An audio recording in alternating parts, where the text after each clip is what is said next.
6号，河南驻马店平舆县遭遇了雷暴大风天气，路边一棵大树被刮倒，横挡在了村子的主干道上。年过60的尹保安夫妇路过时，发现通行受阻，冒雨将倒伏的树木移至路边。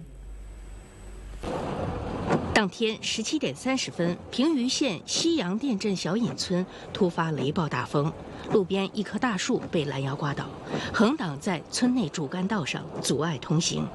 此时，村民尹保安、付翠玲夫妇骑着电动3轮车恰巧路过，二人当即冒雨上前处置。夫妇二人一前一后合力抬移树干，只用10余秒便将大树挪到路边。道路随即恢复畅通。我这是碰了，是该做的事必须得做，本身是谁碰谁能，不何况自己还是个党员。